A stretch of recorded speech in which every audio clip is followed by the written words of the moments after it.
నమస్తే, welcome to #you. నేను మీ రాజేష్. లోక్సభ ఎన్నికల్లో పేలవ ప్రదర్శన అనంతరం ఇప్పుడు బీజేపీలో పెద్ద ఎత్తున ముసలం మొదలైంది.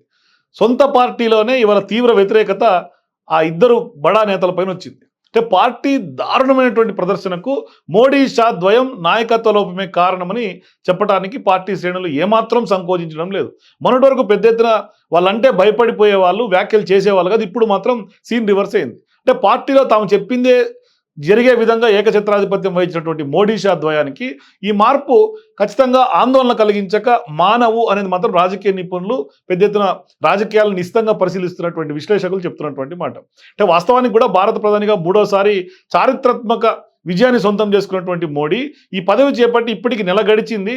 అయినా అతని నాయకత్వంలో బీజేపీ బలాన్ని మాత్రం తగ్గించుకున్నది. అంటే బీజేపీ శ్రేణులు ఇదే విషయాన్ని చెప్తున్నాయి. అంటే మోడీ షాల కేంద్రీకృత విధానాల పార్టీకి మాత్రం తీవ్ర నష్టాన్ని తీసుకొచ్చాయని, పార్టీలో నాయకులకు స్వేచ్ఛ లేకుండా పోయిందని కూడా కొందరు కాషాయ నాయకులే స్వయంగా చెప్తున్నటువంటి మాట.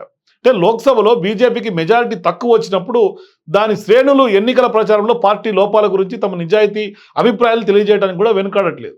అంటే మరీ ముఖ్యంగా యూపీ, మహారాష్ట్ర వంటి ప్రముఖ రాష్ట్రాల్లో బీజేపీ నాయకులు కొంత పార్టీ ఎన్నికల వ్యూహంలో బ్రాండ్ మోడీ ప్రధాన అంశంగా ప్రత్యక్షంగా పరోక్షంగా దెబ్బతీసే విమర్శనాత్మక వాదనలు కూడా ముందుకు తీసుకొస్తున్నారు. సో ఈ అంశం యూపీలో బీజేపీ పతనానికి కారణంగా మారిందని, ఇక్కడ ఇండియా కూటమి దెబ్బకు పార్టీ దారుణంగా దెబ్బ తినాల్సిన పరిస్థితి ఏర్పడిందని కూడా కాషాయ పార్టీ నాయకులు చెప్తున్నటువంటి పరిస్థితి. అంటే యూపీలో ఆ పార్టీకి సంబంధించినటువంటి వ్యవహారంలో తీవ్రమైనటువంటి అంతర్గత కుమ్ములాట్లు ఉన్నాయని కూడా చాలామంది చెప్తున్నారు.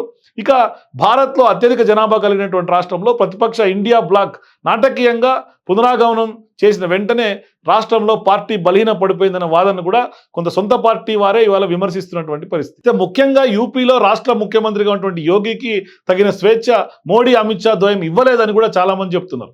అంటే యోగిని ఎదగనీయకుండా షా ఇలాంటి ప్రయత్నాలను చేశారని, వెరసి దాని రిజల్ట్స్ ఇవాళ యూపీలో బీజేపీ తీవ్ర నష్టాన్ని తీసుకొచ్చిందని సొంత పార్టీ వారే చెప్తుండడం కొంత కొసమెరుపుగా చెప్పాలి.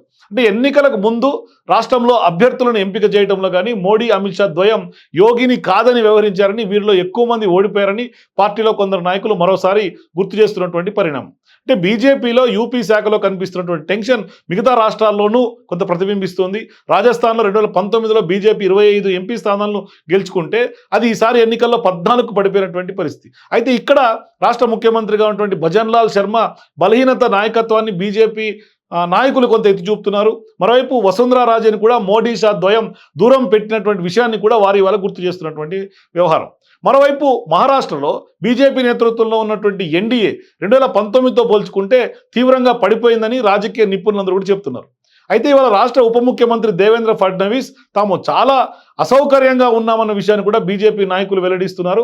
మరి రాష్ట్రంలో ఇతర వెనుకబడినటువంటి తరగతులు ఏదైతే ఓబీసీ కానీ దళిత ఓట్లను కూడా ఏకీకృతం చేయడంలో ఆయన విఫలమయ్యారని కూడా ఆరోపిస్తున్నారు. మరి ఇప్పుడు మహారాష్ట్రలో పార్టీ దారుణ ప్రదర్శనకు బాధ్యత వహిస్తూ ఖచ్చితంగా ఇవాళ ఫడ్నవీస్ రాజీనామాకు ముందుకొచ్చారు. కానీ పార్టీ కేంద్ర నాయకత్వం పునరాలోచన చేయాలని కోరడంతో ఆయన వెనక్కి తగ్గినటువంటి విషయం కూడా తెలిసింది. అలాగే ఇక్కడ బీజేపీ మిత్రపక్షాలు సైతం తమ ఆందోళనలు, అసంతృప్తులను చెప్పడానికి ఏమాత్రం సంకోచించడం లేదు. మరోపక్క ఉప ముఖ్యమంత్రిగా ఉన్నటువంటి అజిత్ పవార్తో సహా ఉద్ధవ్ ఠాక్రే, శరద్ పవార్లతో కూడా తెగదెంపులు చేసుకొని కొంత పలువురు త్వరలోనే ఎన్డీఏను వీడొచ్చని ఊహాగానాలు కూడా పెద్ద ఎత్తున వల్ల జోరందుకుంటున్నటువంటి పరిస్థితి.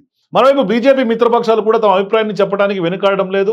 అప్నాదల్ చెందినటువంటి ఓబీసీ నాయకురాలు అనుప్రియా పటేల్ యూపీ సీఎం యోగికి లేఖ రాస్తూ దళితులకు, ఓబీసీలకు రిజర్వేషన్ చేసినటువంటి ఆ ప్రభుత్వ ఉద్యోగాలు ఆయన పర్యవేక్షణలో జనరల్ కేటగిరీ దరఖాస్తుదారులుగా కేటాయిస్తున్నట్టు కూడా ఆందోళన వ్యక్తం చేశారు. మరోవైపు నిషాద్ పార్టీ నాయకుడిగా ఉన్నటువంటి సంజరు నిషాద్ కూడా యోగి బుల్డోజర్ మోడల్పై తీవ్ర ఆగ్రహాన్ని వ్యక్తం చేశారు.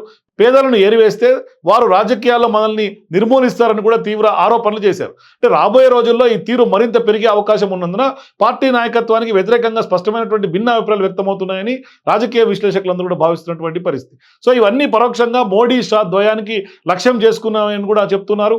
మరోవైపు కొంత అంటే పార్టీ అధ్యక్షుడి ఎంపిక కూడా దగ్గర పడుతున్నటువంటి ఈ తరుణంలో మోడీ ఈసారి పార్టీలో తన ఆధిపత్యాన్ని చాటుకోవాలని కూడా చూస్తున్నారని కూడా రాజకీయ విశ్లేషకులు చెప్తున్నారు. క్రమశిక్షణ విచక్షణకు సిద్ధాంతానికి కట్టుబడి ఉండే పార్టీగా చెప్పుకునే బీజేపీలో ప్రస్తుతం ఈ పరిణామాలు కాషాయ పార్టీ నాయకులకు కార్యకర్తలకు కూడా తీవ్ర కలవరాన్ని గురి చేస్తున్నాయంటూ కూడా రాజకీయ విశ్లేషకులందరూ కూడా భావిస్తారు.